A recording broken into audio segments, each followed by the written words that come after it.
Cinema ಸ್ಟೈಲ್ನಲ್ಲಿ car ಹಾಗೂ ಬೈಕಿಗೆ ಡಿಕ್ಕಿ ಹೊಡೆದ ಲಾರಿ ಅಪಘಾತದಲ್ಲಿ ಓರ್ವ ಬಾಲಕಿ ಸೇರಿದಂತೆ ಹಲವರಿಗೆ ಗಂಭೀರವಾದಂತ ಗಾಯ ಆಗಿದೆ. ಈ ಅಪಘಾತದಲ್ಲಿ ಕಾರು ಹಾಗೂ ಬೈಕು ಸಂಪೂರ್ಣವಾಗಿ ಜಖಮಾಗಿರುವುದು ದೇವನಹಳ್ಳಿ ತಾಲೂಕಿನ ಹರಳೂರಿನ ರಾಷ್ಟ್ರೀಯ ಹೆದ್ದಾರಿಯಲ್ಲಿ ಈ ಒಂದು ಘಟನೆ ಸಂಭವಿಸಿದೆ.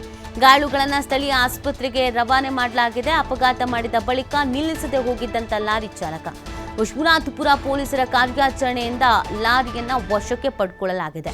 ಉತ್ತರ ಪ್ರದೇಶ ಮೂಲದ ಚಾಲಕ ರಾಹುಲ್ ಪಾಲ್ ನನ್ನ ವಶಕ್ಕೆ ಪಡೆದಿದ್ದಾರೆ ಪೊಲೀಸರು ಅನ್ನೋದು ಗೊತ್ತಾಗ್ತಾ ಇದೆ. ನೋಡಿ, ದೇವನಹಳ್ಳಿ ತಾಲೂಕಿನಲ್ಲಿ ಈ ಒಂದು ಘಟನೆ ನಡೆದಿದೆ. ಗಾಯಾಳುಗಳನ್ನು ಸ್ಥಳೀಯ ಆಸ್ಪತ್ರೆಗೆ ದಾಖಲು ಮಾಡಲಾಗಿದೆ, ಚಿಕಿತ್ಸೆಯನ್ನು ನೀಡಲಾಗ್ತಾ ಇದೆ. ಲಾರಿ ಚಾಲಕ ರಾಹುಲ್ನನ್ನ ಸದ್ಯ ವಶಕ್ಕೆ ಪಡೆದಿದ್ದಾರೆ ಪೊಲೀಸರು. ಕಂಪ್ಲೀಟ್ ಆಗಿ ಜಖಮಾಗಿರೋದು ನೀವು ನೋಡ್ತಾ ಇರ್ಬೋದು. ಕಾರು ಯಾವ ಪರಿಸ್ಥಿತಿಗೆ ಬಂದಿದೆ ಕಾರು ಅನ್ನೋದು. ಓರ್ವ ಬಾಲಕಿ ಸೇರಿ ಹಲವರಿಗೆ ಗಂಭೀರವಾದಂಥ ಗಾಯ ಆಗಿರೋದು. ಇದೇ ಲಾರಿ ಅಪಘಾತ ಮಾಡಿ ಎಸ್ಕೇಪ್ ಆಗ್ತಾ ಇದ್ದಿದ್ದು. ಈ ಅಪಘಾತದಲ್ಲಿ ಕಾರು ಬೈಕು ಸಂಪೂರ್ಣವಾಗಿ ಜಖಮಾಗಿ ಹೋಗಿದೆ.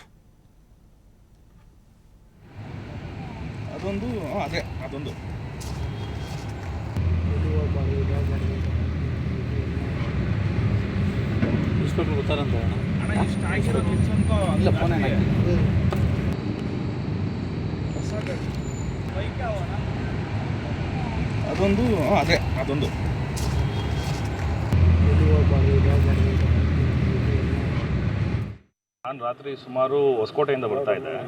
ಹೊಸಕೋಟೆಯಿಂದ ಬರಬೇಕಾದ್ರೆ ಇಲ್ಲಿ ನಲ್ಲೂರು ಟೋಲ್ ಪಾಸ್ ಆದಮೇಲೆ ನಲ್ಲೂರು ಟೋಲ್ ಬಿಟ್ಟು ಇನ್ನೊಂದು ಸುಮಾರು ಒಂದು 500 ಮೀಟ್ರ್ ಮುಂದಕ್ಕೆ ಕುಡಿದ್ಬಿಟ್ಟು ಅಡ್ಡಾಡಿ ಬರ್ತಾಯಿದ್ರು. ಮುಂದೆ ಹೋಗಿ ನಾನು ಹಿಂದೆ ಫಸ್ಟ್ ಲಾರಿ ಹಿಂದೆ ಇದ್ದೆ. ಮುಂದೆ ಲೆಫ್ಟ್ ಸೈಡು ಬೈಕ್ ಅವರು ಗುದ್ದಿದ್ರು. ಫ್ಯಾಮಿಲಿ ಇದ್ದರು, ತಂದೆ ತಾಯಿ ಮಗು ಇತ್ತು. ಅವರು ಕೆಳಗೆ ಬಿದ್ದರು, ನಾನು ಮುಂದಕ್ಕೆ ಪಾಸ್ ಆದೆ. ನಾನು ಮುಂದೆ ಪಾಸ್ ಆಗಿದ ತಕ್ಷಣ ಹಿಂದೆಯಿಂದ ಬಂದು ನನಗೆ ಗುದ್ದಿದ್ರು. ನನಗೆ ಗುದ್ದಿ ನಾನು ಸ್ಪೀಡಲ್ಲಿದ್ದೆ, ಹಂಗೆ ನಿನ್ನ ಮುಂದಕ್ಕೆ ಪಾಸ್ ಆಗ್ಬಿಟ್ಟೆ. ನನಗೆ ಗುದ್ದಿ ನನ್ನ ಮುಂದೆಗಡೆ ಇನ್ನೊಂದು ಕಾರ್ ಬರ್ತಿತ್ತು, ಅವರು ಗುದ್ದಿದ್ರು. ಬ್ಲ್ಯಾಕ್ ಕಲರು ತಾರ್ ರಾಕ್ಸು, ಅವರು ಗುದ್ದಿದ್ರು.